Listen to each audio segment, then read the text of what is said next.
शैतान कौन है दरअसल ये शैतान? एक नेगेटिव या विलन का किरदार अदा करने वाली ताकत जिसका जिक्र दुनिया के तकरीबन सभी मज़ाहिब के अंदर अलग अलग ज़बानों में मौजूद है। क्या ये किरदार वाकई हकीकत भी है या फिर बस हम इंसानों का कोई वहम जिस पर हम अपने गुनाहों का बोझ डालने के लिए इस्तेमाल करते हैं? हमने इसे अपनी ज़ाहिरी आंखों से तो नहीं देखा, लेकिन एक मुसलमान के तौर पर जब हम कुरान करीम का मुताला करते हैं तो हमें पता चलता है कि इसका वजूद हकीकी है, बस हम अपनी ज़ाहिरी आंखों से इसे देख नहीं सकते। मगर इसके और इसके शैतानों के वजूद से हम दुनिया के अंदर रहते हुए भी हर वक्त घिरे हुए हैं। ये मखलूक इंसानों से भी पहले तख्लीक की गई और आज भी मौजूद है। लफ्ज़ शैतान अरबी ज़बान के लफ्ज़ शतन से निकला है, जिसका मतलब है नापाक और बुनियाद। इसीलिए शैतान को एक ऐसी एंटिटी के तौर पर जाना जाता है जो सरकश या हक और सच की मुखालफत करने वाली है, फिर चाहे वो इंसानों में हो या जिन्नात में। इसे एक ऐसी गुनाह करने वाली रूह भी कहा जाता है जो सच और अल्लाह ताला की तालीमात से दूर हो। लिहाजा शैतान दोनों सूरतों में इंसानों के अंदर भी मौजूद है और शैतानी जिन्नात की सूरत में भी, एक ऐसी सरकश और नाफरमान रूह की सूरत में भी जो अल्लाह ताला के अहकामात को झुटलाती है और सच से मुंह मोड़ती है, जैसा कि अल्लाह पाक फरमाते हैं। और इसी तरह हमने शैतान सिफ्त रखने वाले इंसानों को और जिन्नों को हर पैगंबर का दुश्मन बना दिया था, और ये धोखा देने के लिए एक दूसरे के दिल में खुद से बनाई हुई बातें डालते रहते थे। और अगर तुम्हारा परवरदिगार चाहता तो वो ऐसा ना करते। तो इनको जो ऐसी बनावटी बातें करते हैं इनके हाल पर छोड़ दो। दोस्तों, जिन्नात जैसी मखलूक का ताल्लुक इल्म गायब से है, यानी ऐसा इल्म या ऐसी चीजें जिन्हें हम इंसान देख नहीं सकते मगर वो वजूद रखती हैं। इसका ताल्लुक इंसान की पैदाइश से लेकर मौत तक है। मसलन हमारी रूह, फरिश्ते, जिन्नात, जन्नत और जहन्नुम और अल्लाह ताला की जात का वजूद। जिन्नात को एक ऐसी आग से तख्लीक किया गया जिसका कोई धुआं नहीं है, यानी ऐसी आग जिसका धुआं ना हो, इसे हम हीट कह सकते हैं। और हीट या गर्माइश हमें दूर से भी अपनी मौजूदगी का एहसास करवाती है, मगर हम इसे देख नहीं सकते। और इब्लीस और इसके साथी जिन्नात, जिन्हें शयातीन कहते हैं, इंसानों को गुनाहों की तरफ रागिब करते हैं। इनके कानों और दिलों के अंदर सरगोशियां करके वसवसे डालने की कोशिश करते रहते हैं। अब ये सरगोशियां बिल्कुल ऐसी नहीं होती जैसे हम इंसान एक दूसरे के अंदर कान में बात करने के लिए आहिस्ता से सरगोशियां करते हैं, बल्कि ऐसी होती हैं जिन्हें हम सुन नहीं सकते मगर महसूस कर सकते हैं। मिसाल के तौर पर एक शैतान इंसान के रूप में आकर आपको किसी बुरे काम पर उकसाता है या आपको मशवरे देता है कि शराब पी लो, फलां शख्स का कत्ल कर दो, तुम्हें दौलत और शोहरत हासिल होगी, वगैरह वगैरह।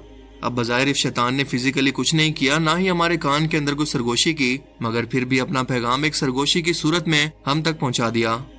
शैतान हर उस जिन को कहते हैं जो इब्लीस का चेला या इसका साथी है, क्योंकि जिन्नात में नेक और मुसलमान जिन्नात भी हैं और ये काफिर और सरकश भी, जिनकी तादाद बहुत ज्यादा है। इब्लीस वो पहली मखलूक थी जिसने अल्लाह ताला के हुक्म की नाफरमानी की, इसलिए क्योंकि इंसान की तख्लीक से पहले वो अकेली ही ऐसी मखलूक थी जिसके पास चॉइसेस थी कि चाहे तो किसी हुक्म को मान ले और चाहे तो इनकार कर दे। मगर अपने तकब्बुर और सरकशी की वजह से ये इब्लीस, लूसीफर या अरबिक में शैतान वजूद में आया, जो इससे पहले इतना जाहिद, परहेजगार और नेक था कि अल्लाह ताला की इबादत के अंदर हर वक्त मसरूफ रहता। और हजरत आदम अलैहिस्सलाम की तशरीफ आवरी से पहले जिन्नात इसी हमारी जमीन पर आबाद थे। अल्लाह ताला ने इब्लीस के ज़ोहद और परहेजगारी की वजह से इसे इनाम देते हुए इसे फरिश्तों की जमात के अंदर शामिल कर लिया, मगर दर हकीकत वो जिन था, कोई फरिश्ता नहीं, क्योंकि फरिश्ते गलतियां नहीं करते और ना ही इनके अंदर कोई नफ्स मौजूद है जो इनकार कर सके। इन्हें जो भी हुक्म मिलता है वो इसको पूरा करते हैं।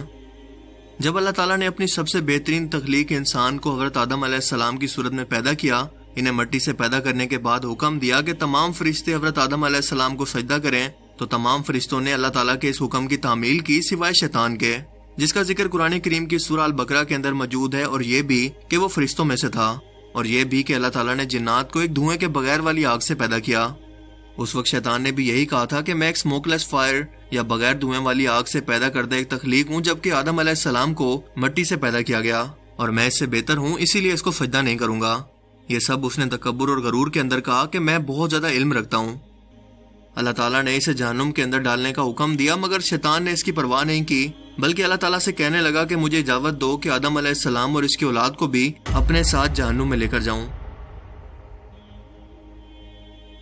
क्योंकि ये तकब्बुर और फखर था जिसे अरबी जबान के अंदर किबर कहते हैं, जो कि लफ्ज किबरा से निकला है, और इसी से अरबी जबान का लफ्ज निकला है अकबर, और सिर्फ अल्लाह अकबर है। सिर्फ वही जात इस दुनिया और कायनात की हर तख्लीक से बड़ी और जबरदस्त है जिस पर फखर और तकब्बुर सूट करता है। किसी इंसान, जिन या फरिश्ते की इसके सामने भला क्या हैसियत। आज हर शख्स को ये लगता है कि शायद हम जो भी गुनाह करते हैं इसके पीछे शैतान या इब्लीस है, या ये भी सोचते हैं कि अल्लाह ताला ने शैतान या इब्लीस को पैदा ही क्यों किया, इसे खत्म क्यों नहीं कर दिया कि वो हमसे गुनाह ना करवा सके।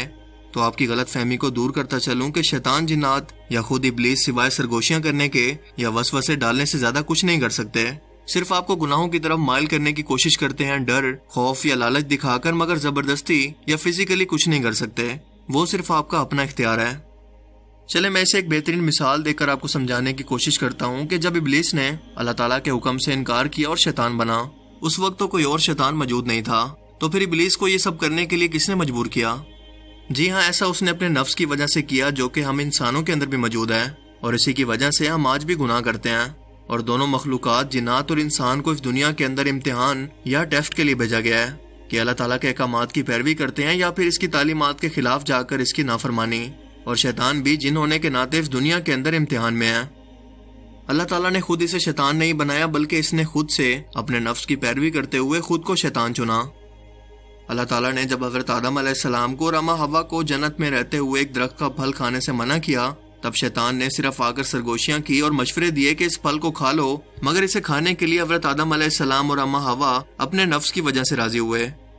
اللہ تعالیٰ کی ذات تو پہلے سے ہی جانتی تھی کہ یہ درخت یہاں پر رکھنے پر حضرت آدم علیہ السلام یہ غلطی کریں گے، مگر اسے حضرت آدم علیہ السلام کی نسل کے لیے مثال اور عبرت بنانا تھا کہ دنیا کے اندر بھی شیطان تمہیں اسی طرح سے بہکانے یا تمہارے دل میں وسوسے ڈالے گا، اسی لیے اس سے باز رہنا۔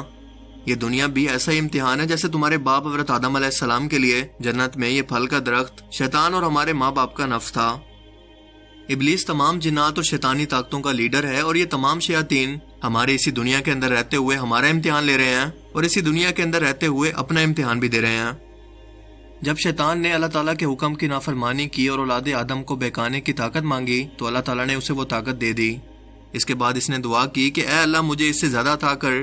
اللہ تعالیٰ نے فرمایا کہ ٹھیک ہے کہ جب بھی کوئی انسان کا بچہ پیدا ہوگا، اس کے ساتھ ایک شیطانی جن بھی پیدا ہوگا۔ جب حضرت آدم علیہ السلام نے ابلیس کی یہ دعا سنی تو اللہ تعالیٰ سے فرمایا کہ اے اللہ، آپ نے شیطان کو مجھ پر اتنا زیادہ اتھارٹی اور طاقت دی ہے، اس کے بدلے میں آپ مجھے بھی کچھ دے دیں۔ اللہ تعالیٰ نے فرمایا کہ اے آدم، تمہاری اولاد کے اندر تب تک کوئی بچہ پیدا نہیں ہوگا جب تک کہ اس کے ساتھ 2 فرشتے موجود نہ ہوں، جو ہمیشہ ان شیطانی جنات سے اس کی حفاظت کریں گے۔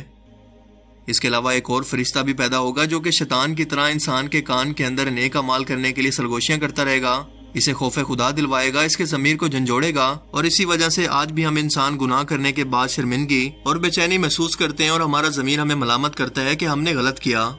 یعنی 2 فرشتے کرامن کاتبین جو کہ اعمال لکھنے والے فرشتے، 2 حفاظت کرنے والے فرشتے، اور ایک فرشتہ جو کہ کان میں سرگوشیاں کر کے انسان کو نیک اعمال کرنے کی دعوت دیتا ہے۔ اس طرح سے کل ملا کر 5 فرشتے اس ایک شیطان کے شر سے بچانے کے لیے اللہ تعالیٰ نے انسان کے ساتھ پیدا کیے ہیں۔ حضرت آدم علیہ السلام خوش ہو گئے، مگر اس کے باوجود پھر یہی کہا کہ اے اللہ، اس سے بھی زیادہ مجھے کچھ عطا کر۔